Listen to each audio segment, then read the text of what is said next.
네, 오늘은 우리가 내년에 있을 예창패와 초창패에 대해서 같이 좀 이야기를 나눠보려고 하는데요. 여기 또 이제 예창패와 초창패 고수분들이 계시잖아요. 그래서 우리 이동건 교수님과 홍태욱 대표님, 네, 실제로 예창패와 초창패를 다 받으신 이 홍태욱 대표님도 계시기 때문에 재밌는 얘기를 해볼 수 있을 것 같습니다. 예창패와 초창패, 이 지금 이걸 준비하시는 분들이 벌써부터 계신 것 같은데요. 이동호 교수님, 이 어떤 거를 좀 이렇게 유익 있게 음, 준비해야 할까요? 뭐 일단은 예창패를 이렇게 선정을 받으려면 이제 그 심사위원들의 성향도 이제 우리가 이해를 하면서 준비하는 게 좋은데, 결국에는 심사위원분들이 대부분 이제 투자자분들이나 아니면은 사업가분들이 그 심사위원으로 참여하는 경향이 되게 높거든요. 그렇다 보니까 결국에는 이제 사업성이 이제 있느냐, 과연 돈을 벌 수 있는 아이템이냐라는 부분이 이제 하나 있는데, 이제 그게 그냥 돈을 버는 아이템이냐를 떠나서 이제 시장에서 어떤 혁신을 일으킬 수 있는 아이템이냐라는 부분에서 좀 더 우리가 가중치를 두고 아이템 그 평가할 때 보는 부분들이 있는 것 같아요. 뭐 예를 들면 저 그냥 뭐 상권 좋은 곳에 피자 가게 차릴게요. 라는 아이템하고 그게 아니라 뭐 피자를 만드는 과정 자체를 혁신해서 기존 피자 제조 시장을 우리가 바꾸겠다. 뭐 이러면 당연히 이제 후자 쪽이 선정될 가능성이 크죠. 네. 이런 부분들을 조금 더 감안해야 되지 않을까라는 게 있고요. 이제 그렇다 보니까 이제 예전에는 사업성을 이런 방식으로 검증하겠다라는 그런 이제 계획만으로 이렇게 통과되는 케이스들이 많았는데, 지금 이제 워낙 경쟁이 치열하니까 너무 치열하잖아요. 지금 뭐 서류 평가만 하더라도 꽤 높은데, 그러다 보니까 이제 경쟁을 이제 계속 발전하다 보니까 이제는 이제 사업성을 어느 정도 검증하고 제출을 해야 돼요. 이게 이제 참 애매한 상황인 거죠. 원래 예비 창업 패키지는 아이디어를 검증하기 위한 이제 지원 사업으로서의 가치가 있는데, 경쟁이 너무 심하다 보니까 이미 아이디어가 검증이 됐다라는 거를 제시를 해야지 선정이 될까 말까 한 이런 사업이 돼 버렸어요. 네.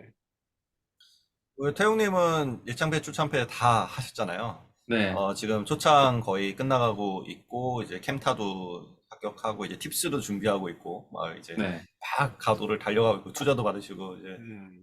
그런 상황에 계신데, 이제 시작하려고 하시는 분들에게, 어떻게 이런 거를 좀 스텝 바이 스텝으로 준비해 가면 좋을지, 예창과 초창에 대해서 좀 이야기 좀 부탁드리겠습니다. 굉장히 이제 어려운 어려운 질문이면서 또 이동건 멘토님의 말씀에 극히 공감을 하고 있습니다. 일단 예창 같은 경우에는 확실히 변했습니다. 뭐 한 2, 3년 전, 2, 3년 전이 아니라 한 3, 4년 전만 해도 어떤 아이템을 갖고선 이 아이템이 혁신적인가 참신한가를 보고선 평가를 했다면은, 요즘에는 이제 아이템이 혁신적이거나 참신했다는 것도 물론 중요하겠지만, 그것보다 너가 얼마나 더 창업자가 얼마나 더 이제 사업에 대해 진심인가를 보는 것 같아요. 그리고 이 아이템이 얼마나 시장에 검증되어 있는가를 보는 것 같습니다.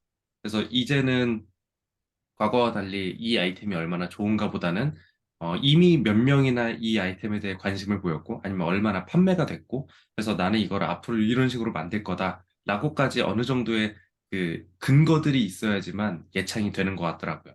마찬가지로 초창도 예창을 보통 하셨던 분들이 이제 그 다음 연도나 다다음 연도에 이제 보통 많이 지원을 하게 되는데, 보면은 사실 제 주변에도 같이 예창했던 다른 대표님들이 몇 분 하셨는데 떨어지신 분들이 많았어요. 그래서 이유를 보니까 어, 왜 떨어졌는지 모르겠습니다. 전 모르겠더라고요. 왜냐면요, 한 분께서는 월 매출 한 3억까지도 찍으셨는데, 이제 아쉬운 점은 뭐 혁신적인 아이디어를 초창으로 갖고 가진 않았다? 근데 그거 말고는 사실 떨어질 이유가 없기는 했거든요. 그리고 저 같은 경우에는 뭐 매출이 3천만 원 정도 나오기는 했는데, 사실 초창으로 넘어오면서 막 엄청나게 혁신적인 또 아이디어는 아니었던 것 같거든요. 물론 제 입장에서는 혁신적이나 이제 그들 입장에서는 혁신적으로 보이지 않을 확률이 높다고 판단을 했는데, 또 붙은 거 보니까 사실 어떤 기준으로 뽑았는지는 얘가 이 주장하고 있는 아이템이 근거가 있나 없나를 좀 더 자세하게 봤나? 뭐 저도 자세하게 그 어떤 이유인지는 잘 모르겠습니다. 근데 이제 제가 네, 말씀해 주십시오. 아, 네. 아니야. 네네. 어, 아닌가요? 네, 얘기하세요. 네. 얘기해 네네. 가지고, 네, 듣고 저는 있습니다. 이제 그 예창, 초창을 하기 이전에, 그러니까 뭐 어찌 됐든 간에 모든 대표님들은 예창과 초창을 하시는 게 맞는데, 이제 예창, 초창을 하시기 이전에 본인이 어떤 지원 사업 그 테크트리를 타고 갈지를 먼저 한번 고민해 보는 게 좋을 것 같아요. 아마 음, 이제 저희 캠피엘 블로그에 추후에 업로드가 될 거고, 또 저희 캠피엘 그 프로그램에 참여를 하시게 된다면은 다 알아가실 고급 정보기는 합니다만, 이제 그 예창, 초창, 그리고 중간에 이제 기술보증기금, 기술보증기금이나 신용보증기금, 그리고 뭐 가능하다면 뭐 캠퍼스타운이나 아니면 뭐 다른 어떤 입주공간 지원 사업, 그 이후에 이제 뭐 프리팁스, 팁스 혹은 중간에 그 저희 연구소 설립이나 벤처기업 인증 이런 모든 지원 사업들을 받을 수 있는 과정들에 대해서 대표님들이 충분히 인지해 두고 또 언제 이걸 받아야겠다, 언제 이걸 활용해야겠다라는 그 준비를 하고 계셔야 사업에 좀, 네, 그 목줄을 이제, 네, 옥매이지 않고, 그 목을 옥매이지 않고 사업을 할 수 있지 않을까 생각을 합니다. 네, 진짜 어려운 것 같아요. 종범님도 이렇게 멘토링 많이 하시니까 어떠세요? 일단 그 아까 월 매출 3억 나오는데 떨어진 팀과 그 왜 떨어졌을까? 그 부분을 제가 짐작을 해보자면 피칭에서 실수한 거예요. 왜냐면 결국은 이제 심사위원한테 갔을 때 심사위원들이 뭔가 평가를 하는 건데 이제 처음에는 서류 평가를 하고 그 다음에 이제 피칭을 하게 되는데 서류 평가에서는 항목을 잘 적으면은 수치가 괜찮으면은 넘어갈 가능성이 높아요. 음, 하지만 이제 피칭에서는 그런 객관적인 자료도 굉장히 중요하지만 상대방을 설득시키는 게 훨씬 중요하거든요. 그래서 거기 온 심사위원들의 면면을 빠르게 파악해서 그들에 맞춘 어떤 멘트라든가 물론 피칭 자료도 설득력 있게 준비해야 되겠지만 음, 그런 게 필요한데 뭐 이상한 심사위원들도 많이 있다고는 하지만 일단은 심사위원 여러 명이잖아요. 그리고 음, 거기에서 점수를 너무 낮게 주거나 높게 주거나 그런 건 다 이제 빼는 걸로 알고 있거든요. 음, 그렇기 때문에 거기에서 뭐, 뭔가 이제 뭐 Q&A 시간에도 Q&A를 했는데 심사위원이랑 싸우는 분들도 계세요. 음, 그러면 당연히 결과가 거기서 확 깎일 수밖에 없습니다. 그래서 이런 스킬들은 뭐 어서 가르쳐 주나요? 저희 캠피엘에서 가르쳐 주죠. 맞아요. 깔때기 한번 꽂아봤습니다. 그리고 그래서 그, 저도, 네, 네, 그런 부분들 때문이 아닐까라고 음, 생각이 듭니다. 저는 이거 저도 그 살짝 사담으로 하나 말씀드려도 됩니까? 제가 네네. 네네네. 예창 그 발표 때 이제 심사역이셨던 분이 이제 최종 결과 때도 그때 들어오셨던 걸로 기억을 하거든요. 근데 그분께서 이제 로간 벤처스 이사님이신데 그분을 나중에 또 어떻게 돌고 돌아서 딱 만나 뵀는데 그분께서 먼저 저한테 혹시 게임 프로 그 홍태욱 대표님 그때 저 하면서 연락을 주셔갖고 안녕하세요. 이런 세상이 좁구나. 그게 이제 엄청 좋습니다. 로간 벤처스 김지원 이사님. 그리고 또 제가 또 놀라운 게 초창패 발표 평가할 때 이제 음, 심사역으로 계셨던 분이 엊그제 제가 그 유본 홀딩스인가 거기서 하는 오프라인 네트워크 강의가 있길래 가서 이제 음, 늦었지만 마지막에 이제 슬쩍 갔는데 명함 주다가 그분께서 혹시 초창 이번에 받으시지 않으셨어요? 그래서 네, 저 이번에 받았습니다. 서울 거기 돼서 거기 제가 심사역으로 들어갔었어요. 이 인상이 스타벤처스 남았나 보네. 기억 스타벤처스 그 못하는데. 심사역분께서 딱 그 말씀하시길래 야, 이게 세상이 확실히 좁구나. 맞아요. 음, 뭐 질의응답 때 그 심사위원들이랑 싸우면 나중에 돌고 돌아 그러니까요. 맞아. 네. 돌아온다니까요. 그래서 이게 확실히 그 창업하는 사람들은 그 평상시에 행실을 바르게 하고 그러니까. 항상 웃는 얼굴로. 네, 그래서 이게 네, 여러 깜짝 놀랐어요. 단계들마다 다 보면은 준비를 되게 촘촘하게 잘해야 되는 상황이 됐어요. 예전에는 진짜 그 넣기만 하면 붙는 게 정부 지원 그쵸, 그쵸. 사업이었는데, 예, 지금은 절대 안 그런 것 같더라고. 그래서 예비 창업 패키지도 태웅님은 얼마 지원 받으셨어요? 5천만 원 지원 받았습니다. 5천만 원, 많이 지원 받으셨네요. 네.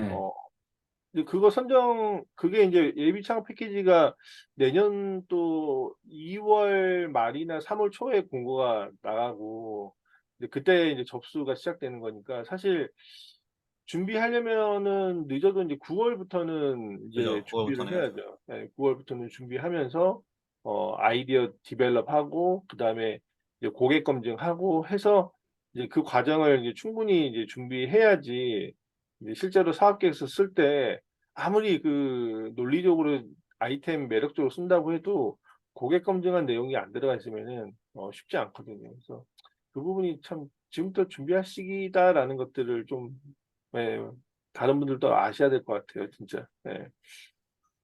다행히 저희 캠페인에서 9월부터 아마 시작을 하죠. 그죠? 네, 그렇게 해야 될 예, 것 같은데. 네. 예. 작년에 저희 예창패 이렇게 신청하셨던 분들 진짜 아이디어만 딱 들고 왔는데 그거 다 이제 음, 바꿔가지고 아, 예, 선정이 예창패 되셨고 그 중에 한 분은 지금 투자 얘기까지 막 나오고 있어요. 그래서 어, 어, 좀 빠르게 이렇게 제가 봐도 정말 아이디어가 없는 상태에서 와도 저희 교육 프로그램을 거치면은 이렇게 어느 정도 이제 좀 검증받은 그런 아이디어로 또 예창에 들어갈 수가 있고 그 예창에서 끝나는 게 아니라 실은 예창에 들어간 다음에 그냥 흐지부지 돼서 끝나는 경우 되게 많거든요. 그치.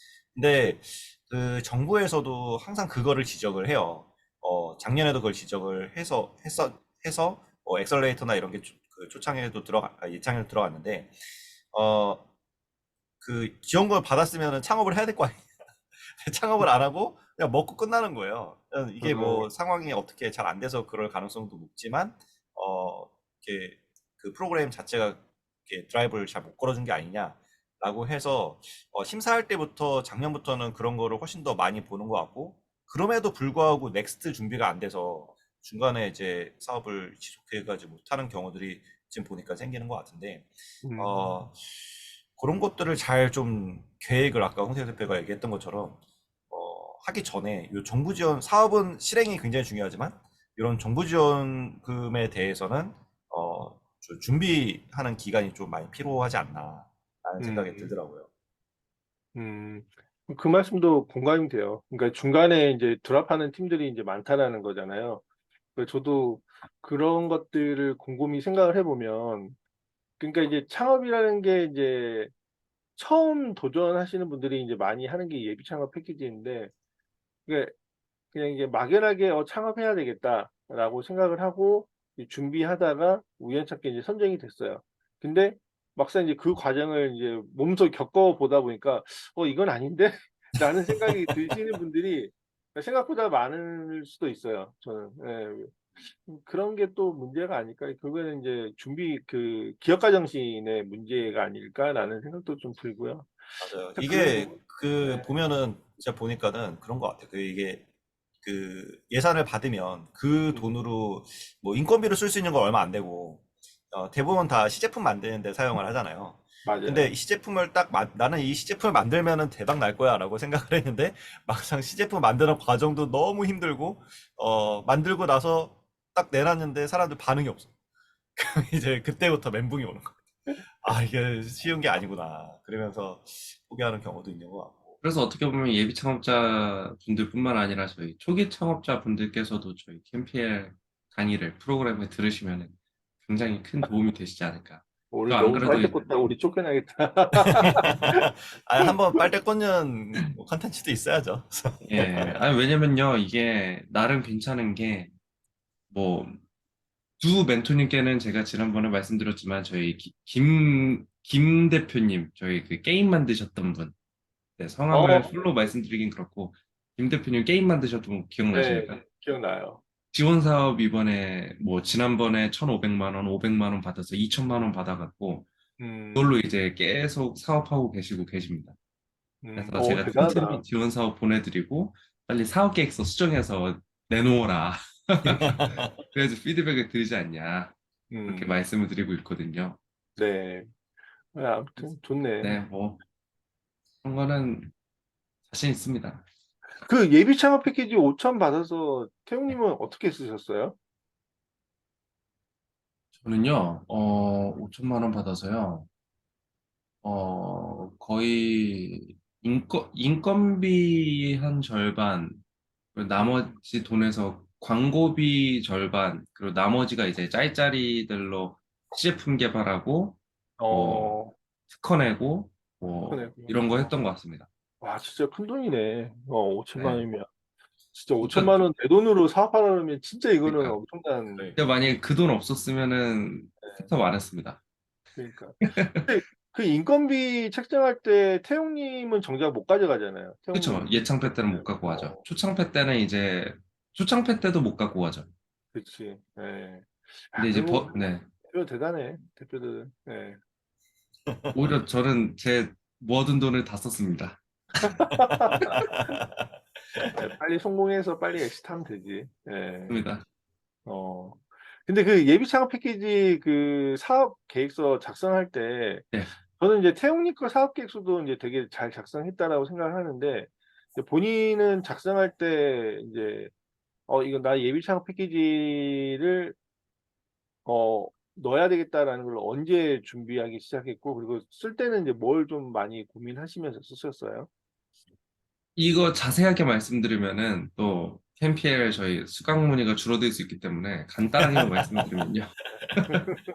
저는 일단 다시 돌이켜서 보면요. 이게 왜 붙었지? 라는 생각이 들어요. 제 사업 계획서를 보고 나면은 이게 왜 붙었을까?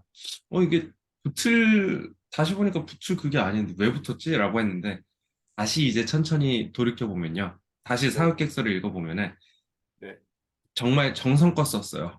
어, 그러니까 왜 붙었지라고 나올 정도로 들어가야 할 내용이 안 들어가고 안 들어가도 되는 내용이 들어갔는데 네. 다시 한번 보면은 안 들어가야 할 내용들이 굉장히 정성껏 썼더라고요. 기존에 어, 어떤 식으로 고객 검증을 했고 이 고객들이 어떤 니즈를 갖고 있고 또 그래서 저는 어떤 가설 검증을 했고 그래서 이걸 한번 해볼 만한 사업입니다. 이렇게 적어 놓은 게 사실 정성껏 썼다. 음, 굉장히 어, 굳이 들어가야 할 내용들이 아닌데? 라는 생각이 들긴 하지만 정성껏 썼다는 것 때문에 붙지 않았을까 생각을 합니다. 근데 이제는 제가 초창패 준비하면서 그리고 저희 이제 캠피에 2022년도 진행을 하면서 대표님들하고 사업계획서를 작성하거나 아니면 그 외에 뭐 발표 준비를 할 때 그 아쉬웠던 부분들을 다 이제 정리가 돼서 정말 딱 한눈에 봐도 아, 이런 사업 될 만하구나. 그래서 저희가 어떻게 보면 그 서류 심사는 100% 통과했지 않습니까? 저희 그렇죠. 네. 캠핑 분들 서류 심사 100% 통과. 발표 평가는 이제는 조금 한번 아쉽게 떨어졌죠. 네, 한 분이 이제 떨어지게 됐는데 그래서 네, 뭐 저는 그래서 예창패 작성을 하실 때 일단 첫 번째는 정성을 쏟아야 된다. 그치. 방송 저희가 맞아요. 알려주는 맞아요. 방식이든 뭐든 네, 진짜 실제로 이제 서류 평가 가보면 서류 평가는 한 번 더 보고 싶다. 이런 팀들을 남겨두는 경향이 크거든요. 이제 좀, 음, 좀 얘기 한번 들어보고 싶은데. 이런 때를 남겨두는데. 근데 어떤 분은 무슨 자신감인지 생각보다 그런 분이 많은데 항목이 있잖아요. 항목마다 네. 한 줄씩 쓰시는 분이 있어요.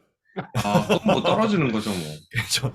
이거는 오케이. 근데 뭐 양력을 보면 양력은 뭐 대단해요. 막 뭐 음, 대기업 나와서 막 이런데 그냥 한 줄씩 딱딱딱 써놓고 어 근데 다른 사람들 거를 그 아이디어 아무리 좋아도 다른 사람 걸 보면 봤는데 거기를 네, 꽉꽉 채워가지고 뭐 정성껏 이렇게 그래프도 그려놓고 막 이렇게 하면 그러면은 당연히 이제 약간 그 온도 차이가 느껴지잖아요. 이 네. 사업을 하겠다는 사람의 마인드에 온도 차이가 느껴지니까 서류 음, 평가에서는 그게 좀 어떤 그 애티튜드나 이런 게 아까 얘기했던 정성껏 이게 이제 어떻게 보면 양이죠. 그 음. 양으로 판가름이 나지 않나. 똑같은 거를 봤을 때 더 정성껏 쓴 사람 쪽에 눈이 갈 수밖에 없다. 맞아요. 그리고 또 정성껏 쓰는 것도 좋은데 너무 정성껏 쓰다가 너무 빽빽하게 소설처럼 써버리면은 문제가 많은 것 같아요. 맞아. 그러면은 네. 이제 네. 예, 맞아요. 빠르게 평가를 해야 되는데 이제 시간이 너무 늘어지니까. 심사위원들이 서류 하나 평가하는데 쓰는 시간이 몇 분 안 되기 때문에 이제 심사위원들이 빠르게 이 창업자의 이야기를 판단할 수 있게끔 비주얼적으로 좀 구조화 시켜가지고 정성껏 쓰는 게 저는 되게 아, 중요한 것 같아요. 거기까지 말씀하셔야 됩니다. 네. 아, 더 말하고 싶긴 한데 입이 근질근질하긴 한데 네. 맞아요. 네, 다 풀어놓으면 또 우리가 큰일 나기 때문에요. 그래서요. 그러면 그러니까 저희는 대충 이번 2023년도 예비 창업 패키지는 9월 중에 모집을 해야 되지 않을까.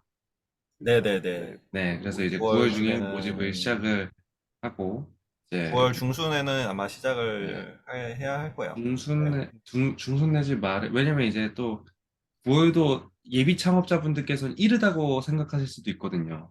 음, 왜냐면은 지난번에 보셨다시피 11월 달부터 이제 트래픽이 이렇게 확 꺾이는 맞아요. 그거라서 9월부터 모집을 하고 또 11월 달에도 단기 속성반으로 한 번 더 모집해야 되지 않나.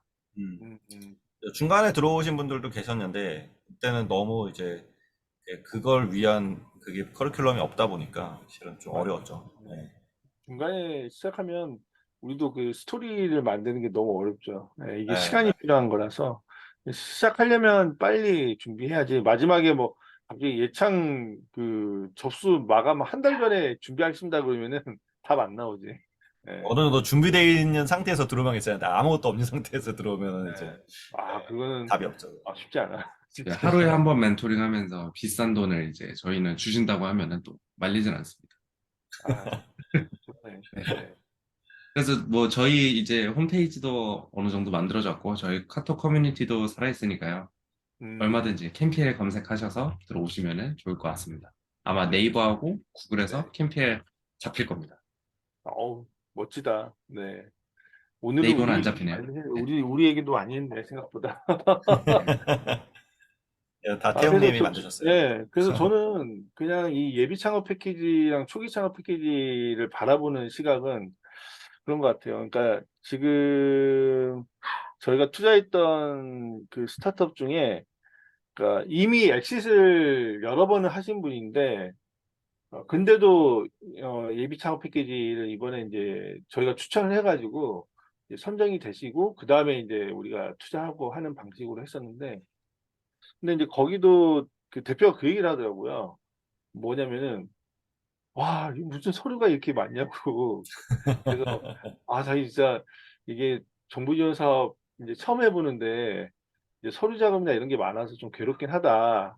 이제 근데도, 그러면 이제 다른 지원 사업 안 받으실 거냐 했더니, 그래도 받아야죠. 라고 하더라고. 그래서 그 얘기인즉슨 뭐냐면 이제 사업 초기 단계에 그러니까 정부에서 지원해주는 이런 정책들이 너무 잘 돼 있으니까, 이제 그거는 좀 본인이 이제 서류 작업 이제 힘든 거는 뭐 조금 감안하더라도 가급적 이용하는 게 훨 좋겠다라고 이제 본인도 판단이 되시니까 이제 지원을 계속 하시는 것 같더라고요. 그래서 그런 거 보면은 우리나라 정부 지원 사업들이 점점 자리를 잘 잡아가고 있는 거 아닌가. 저는 이제 2013년부터 이제 그걸 봐왔으니까 음, 그게 이제 예전하고 지금하고 딱 비포 애프터를 보면은 지금은 정말 그 체계들이 이제 많이 잘 잡혀가는 것 같아요. 진짜 과하다 싶을 정도로 맞아요. 내가 이게 과할 이제 정도로 우리나라 진짜 많이 하잖아요. 꾼들도 많아지고 맞아. 그리고 이 꾼들을 골라내는 또 이 음, 그런 프로세스들도 막 생기고 맞아요. 예전에는 이런 헌터들 되게 많았잖아요. 어, 이것만 딱 먹는. 지금도 많을걸요. 이제 사실 뭐 보면은 그리고 이제 또 그것도 있어요. 어떤 거냐면 저도 이제 그 정부 지원만 전문으로 컨설팅하는 이제 사람한테 우연찮게 이제 들었는데 강의 때 들었는데 이제 그분이 그 얘기 하더라고요. 잡코리아나 이런 이제 그 리크루팅 사이트에서 사업 전략 또는 사업 기획, 뭐 정부 지원 사업 뭐 이런 키워드로 검색을 하면은 채용 건수가 대략 한 3천 건이 넘는데요. 어, 그러니까 이제 그 대표님들도 이제 사업에 집중하고 해야 되니까 이제 정부 지원 사업을 이제 많이 하게 되는 시점들이 보통 창업 뭐 한 1, 2년 차 이상 되거든요. 그때는 이제 어 아예 전문으로 그냥 직원을 하나 뽑는 거죠. 정부 지원 서류 작업이나 이런 것들을 관리할 수 있는 비용 관리하는 그때 직원을 많았던 근데 것 하나 같아요. 네. 뽑아가지고 실은 운영하더라고요. 저도 많이 고민하고 있습니다. 그러니까, 예. 서류 작성해주고 행정 업무 볼. 그러니까 그게 은근히 시간 많이 어, 뺏기거든. 그러니까요. 저도 요즘에 멘토링 하다 보면은 직원들이랑 하는 경우가 많아요. 그래서 아예 음, 직원 연락처 가르쳐주고 직원이랑 얘기하고. 그러니까. 근데 뭐 이제 회사에서 정부지원금을 목적으로 하는 경우는 뭐 그렇게 해도 상관은 없을 것 같기는 한데 이제 음, 저는 이제 멘토링을 하는 입장에서 직원이랑 얘기를 하면은 답이 그냥 없지. 왜냐면 뭐 뭘 얘기를 해줘도 적용이 안 돼요. 뭔가 그 회사가 잘 되는 방향으로 저는 나름대로 고민을 해서 멘토링을 해주잖아요. 네. 근데 이건 이렇게 하세요. 뭐 페이스북 광고를 하시고 뭘 하세요. 그냥 네, 알겠습니다. 그러고 이게 실무자 단위, 그러니까 대표가 결정권을 가지고 있는데 대표가 음, 대표는 이 멘토링을 안 들었으니까 음, 요 중간에 그냥 이제 끊어버리는 거죠. 우리 그거 음. 왜 해? 필요 음, 없어. 이렇게 해버리면은 결국 다 말짱 꽝이 되는 거예요. 맞아요. 그래서 의미 그게 없거든. 뭔가 더 어떻게 보면 멘토링이라는 게 다 좀 그 분야의 전문가들이 들어가서 이제 그 노하우를 알려주는 거잖아요. 어떻게 보면. 음, 근데 그런 부분에 있어서 기회를 놓칠 수도 있다. 음. 저도 그렇지 맞아. 않아요? 직원들 쪽이랑 멘토링 연락 오면은 저는 일단 기대감을 접거든요. 이 기업은 텄다. 그래서 뭔가 더 이제 잘해주고 뭔가 이제 연결해주고 이러고 싶은 마음이 실은 없어져요. 그래서 그치. 예. 저는 내심 그냥 위로해요. 아, 대표님이 진짜 바쁘셔서 못 나오시는구나라고 위로는 하는데, 근데 이제, 중보님 얘기한 것처럼 실무자랑 얘기해봤자 이제 다 별로 의미가 없거든요. 대표가 직접 나와서 얘기를 해야지 그 회사에 돌아가는 상황과 이슈들을 더 정확하게 이해를 하고, 방향성이나 이런 거에 대해서 이제 좀 도움을 줄 수 있을 것 같은데, 또 반면에 또 창업자분들 이야기 들어보면 이제 또 좋은 멘토 멘토링 받는 경험이 또 없으셨던 분들은 피할 수밖에 없지 않을까라는 생각도 들더라고요. 예, 그런 고민들이 있을 것 같아요. 아무튼 그렇습니다. 네. 그래서 그런 좀 이제 뭐 아까 좀 헌터 얘기하다 말았는데 음, 헌터들을 요즘에는 그래도 많이는 아니지만 필터링은 되는 것 같아요.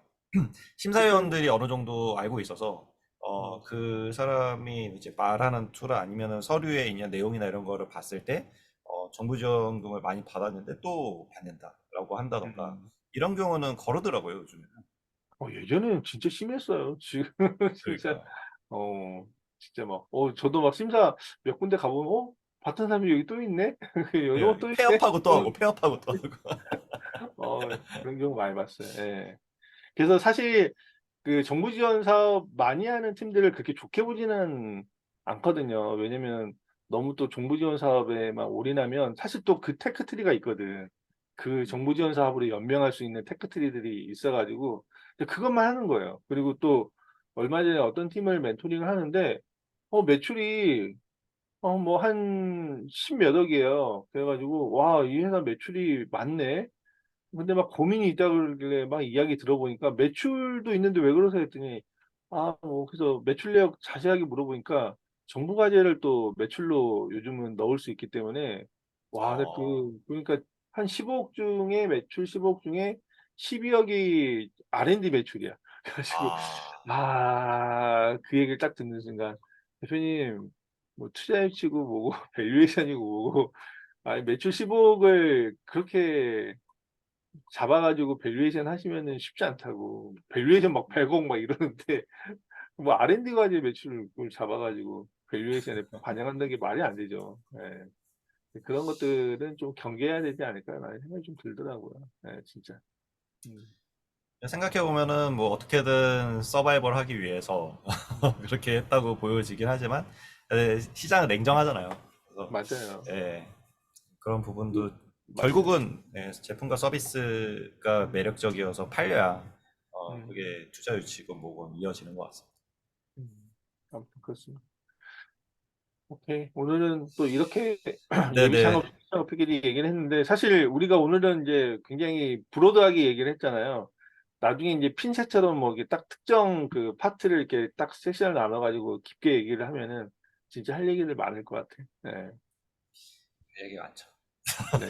이제 예창패 날짜가 더 가까이 오면 올수록 저희 노하우들을 하나씩 푸는 걸로.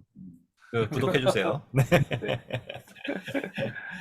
알겠습니다. 오늘 그러면 여기서 이렇게 마무리하도록 네네. 하겠습니다. 네, 네. 수고하셨습니다. 네. 그렇습니다. 네.